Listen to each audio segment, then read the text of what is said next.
陣中書閣係我哋遊學團去嘅第一個地點，亦都令我哋充滿期待。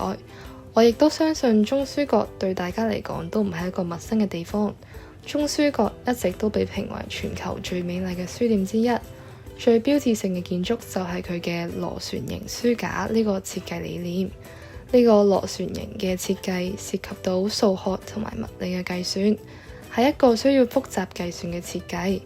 所以亦都好珍貴。我哋都有喺呢間書店入面打卡同埋睇書，入面嘅書都係最近興起嘅盛行書，所以我哋都好有興趣。我相信呢間裝修風格特別嘅書店唔單止可以吸引到讀者，亦都可以吸引到鍾意影相嘅我哋。講起沙面，我認為係喺今次嘅灣區赤子行活動入邊最係具意義嘅一個地方，因為我係需要喺呢個地方即係沙面去拍攝一條短片，係介紹一下沙面呢個地方。而喺拍攝嘅途中，我係喺入邊認識咗好多沙面著名嘅地標，例如係沙面聖母教堂，佢係屬於全球4大教堂之一，因為佢係沿用咗少有嘅哥德式設計。另外，我亦都係拍攝咗古樹。古樹著名嘅原因係因為佢有205年嘅樹齡，係世界上十分之罕有嘅一種古樹。最後喺廣州沙面呢度係有好多嘅文創中心，佢哋嘅文創發展十分之豐盛。喺呢次旅行當中，我第一次登上咗被稱為小蠻腰嘅廣州塔。當我企喺塔上邊俯視相片當中美麗嘅景象嘅時候，心裏邊止唔住嘅感嘆廣州嘅繁華。塔下邊珠江同橋上嘅燈光互相映襯，顯得十分靜謐。珠江兩岸嘅燈火又係那樣嘅明亮。此情此景，讓我仿似睇到咗秦漢時期百姓喺廣州呢一片熱土下種下金黃稻穗嘅影子。嗰一刻，課本上面嘅歷史喺我眼前生動咗起來，最終構成咗呢個擁有約2000年歷史嘅廣州城。呢一畫面都成為咗我喺呢2日行程當中最為印象深刻嘅景象。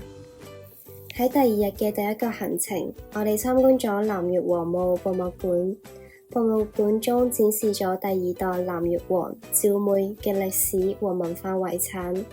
走在展廳中，豐富嘅文物令人目不暇接。從金玉名器到陶瓷器皿，每一塊石頭、每一塊玉器都在說着千年嘅故事。出土文物帶領着我穿越時空，進行咗一場千年時空嘅對話。同時，文物也展示着南越王國嘅高超技藝同埋獨特嘅審美觀念，令我感受到文化傳承嘅重要性。今次參觀令我哋了解到呢個不為人知嘅歷史，同時激發咗我哋對中國歷史文化嘅進一步探索。橫琴創新房航天基地作為今次旅程壓軸登場嘅景點，係令我印象最深刻嘅。喺呢度上咗航天科普課程之後，令我哋對北斗衛星同埋定位系統有進一步嘅認識。我哋先通過精美影片同埋導師講解，了解到北斗衛星嘅用處同埋建設嘅目的。後尾我哋都喺工作坊入邊分組利用提供嘅相關資料，組裝方位儀器，並且去到室外測試定位系統。鬥快去到指定位置，利用自己組裝嘅儀器測試相關位置嘅經緯度嚟進行比賽。而我哋新學年嘅同學非常榮幸成功拎到呢個小比賽嘅頭2名。比賽過程中令我認知到北斗衛星定位系統嘅精準度係達至納米級別，即係精確去到小數點後嘅6位，令我對國家科技嘅快速發展深感震撼。喺呢一次嘅旅途，我哋同4間東華聯校共同度過呢個愉快嘅時光，當中同另一啲邱子田、郭一偉、盧鋼廷、馬振玉嘅同學一齊交流聚餐，令我多咗對其他東華學校嘅認知。同時，團中包括咗初中同埋高中嘅同學，這可以豐富我哋嘅視野，結識到更多不同年紀嘅朋友。呢份聯校情誼令我哋體會到東華嘅團結精神同埋各校之間嘅緊密交流。喺今次嘅赤子灣區行入面，我非常榮幸可以同前天文台台長沈志明太平紳士進行交流。我喺台長嘅口中得知，佢同我一樣好鍾意影天空上面嘅雲。佢亦都係直至現時在任掛得最多10號風球嘅台長添。喺同佢嘅1對1交流中，我學到更加多關於天文同埋地理學嘅知識，例如衛星同埋地理學嘅關係，一啲經緯度嘅知識等等，令我獲益良多。喺今次嘅灣區赤子行遊學團，我認識咗好多關於國家嘅歷史。喺南越王墓博物館入邊，我認識到一個喺書本上不曾提及嘅王朝，同時亦都認識咗國家喺科技上嘅發展。就例如係航天科技課程入邊，認識咗國家嘅導航衛星，亦都親身嘗試過運用北斗衛星去完成課業。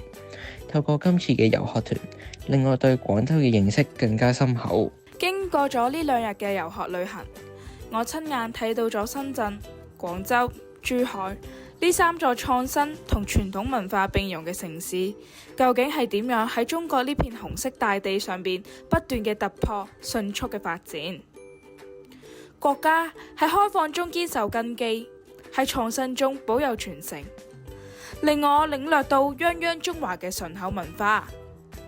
作為一個中國青年，我對此倍感榮幸，對於國家未來嘅發展抱持住滿滿嘅信心。呢次嘅東華三院新界西聯校遊學團可以喺沿途城市中學習，亦都有沈台長隨團指導我哋。喺呢個走走停停嘅途中，我哋都獲益良多。我哋喺度感謝學校對我哋此次遊學團嘅全款資助，俾咗我哋一個機會認識廣州、珠海嘅傳承同埋創新。